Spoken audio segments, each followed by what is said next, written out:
അധിനിവേശ ഭീകരതയുടെ തീച്ചൂളയിലെരിയുന്ന ഗസയിൽ നിന്ന് ആശ്വാസത്തിന്റെ മഞ്ഞുയരുന്നു.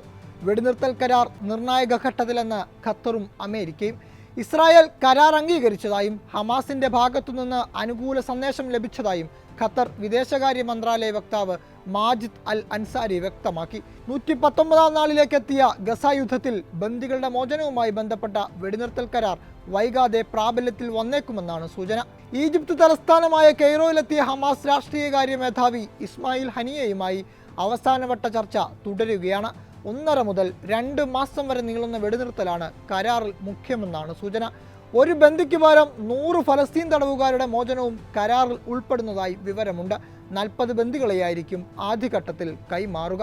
ഇതിന് പകരമായി ഇസ്രായേൽ ജയിലുകളിൽ കഴിയുന്ന 4000-ഓളം ഫലസ്തീൻ തടവുകാരെയും മോചിപ്പിക്കേണ്ടി വരും. 131 ബന്ദികളാണ് നിലവിൽ ഹമാസിന്റെ പിടിയിലുള്ളത്. കൂടാതെ ഇസ്രായേൽ സേന പൂർണ്ണമായും ഗസ വിടണം എന്നതുൾപ്പെടെയുള്ള കാര്യങ്ങളിൽ ഹമാസ് നിലപാട് നിർണായകമായിരിക്കും. ബന്ദിമോചനം നീളുന്നതിനെതിരെ ഇസ്രായേലിൽ പ്രക്ഷോഭം കരുത്താർജിച്ചതാണ് കടുത്ത നിലപാടിൽ നിന്ന് പിന്മാറാൻ നെതന്യാഹുവിനെ പ്രേരിപ്പിച്ചത്. ഇന്നലെ രാത്രി ചേർന്ന ഇസ്രായേൽ യുദ്ധകാര്യ മന്ത്രിസഭാ യോഗം കരാർ നിർദ്ദേശം വിലയിരുത്തിയതായും റിപ്പോർട്ടുണ്ട്. ഗസയ്ക്കും ഇസ്രായേലിനുമിടയിൽ ബഫർ സോൺ നിർമ്മിക്കാനുള്ള നടപടികൾ ഊർജിതമെന്ന് ഇസ്രായേൽ ഉദ്യോഗസ്ഥരെ ഉദ്ധരിച്ച വാർത്താ ഏജൻസി റിപ്പോർട്ട് ചെയ്തു. യുദ്ധലക്ഷ്യങ്ങളായി നെതന്യാഹു ആദ്യം മുതൽ പറഞ്ഞത് 3 കാര്യങ്ങളായിരുന്നു. ഹമാസിനെ ഇല്ലാതാക്കും, ബന്ദികളെ IDF മോചിപ്പിക്കും, ഗസ പൂർണ്ണമായി മോചിപ്പിക്കും എന്നിവ. ഈ 3 ലക്ഷ്യങ്ങളും 4 മാസമായി സാധിച്ചെടുക്കാൻ അവർക്ക് ആയിട്ടില്ല.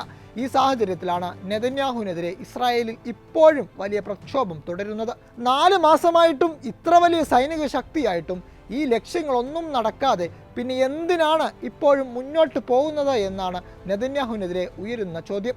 ബന്ദികളെ മോചിപ്പിക്കണമെന്നതുകൂടാതെ നെതന്യാഹു രാജിവെക്കണമെന്ന ആവശ്യവും പ്രക്ഷോഭകർ സജീവമായി ഉയർത്തുന്നത് പ്രധാനമന്ത്രിക്ക് സമ്മർദ്ദമേറ്റുന്നു.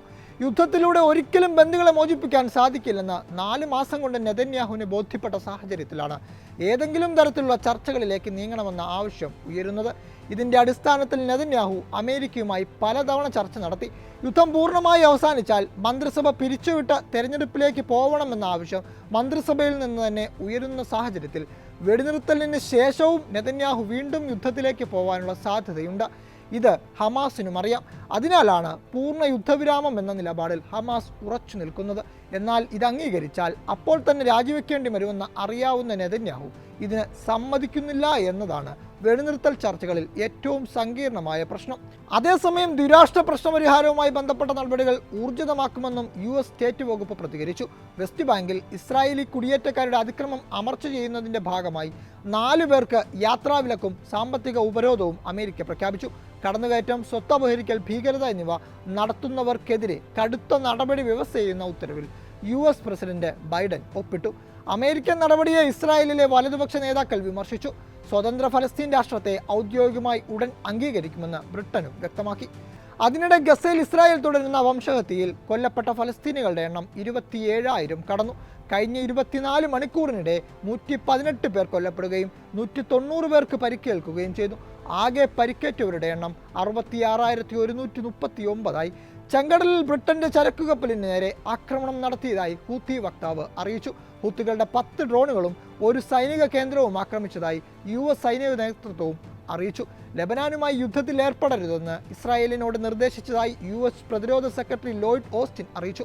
അതേസമയം ഇറാഖിലെയും സിറിയയിലെയും ഇറാൻ അനുകൂല സായുധ സംഘങ്ങൾക്കെതിരെ തിരിച്ചടി ആസന്നമാണെന്ന മുന്നറിയിപ്പും അദ്ദേഹം നൽകി. ഇസ്രായേലിന് നൽകുന്ന നിരുപാധിക പിന്തുണ പരിശോധിക്കണമെന്ന് US പ്രസിഡന്റ് ജോ ബൈഡനോട് ഫെഡറൽ കോടതി ആവശ്യപ്പെട്ടു. ഇസ്രായേലിന് ബൈഡൻ ഭരണകൂടം നൽകുന്ന സഹായം അവസാനിപ്പിക്കാൻ ആവശ്യപ്പെട്ട് നൽകിയ കേസ് തള്ളിയ ശേഷമായിരുന്നു നിർദ്ദേശം. വിദേശ നയവുമായി ബന്ധപ്പെട്ട വിഷയങ്ങൾ രാഷ്ട്രീയമായി തീരുമാനിക്കേണ്ടതാണെന്നും കോടതിക്ക് ഇടപെടാനാകില്ലെന്നും ചൂണ്ടിക്കാട്ടിയാണ് സഹായം റദ്ദാക്കണമെന്ന അപേക്ഷ കോടതി തള്ളിയത്.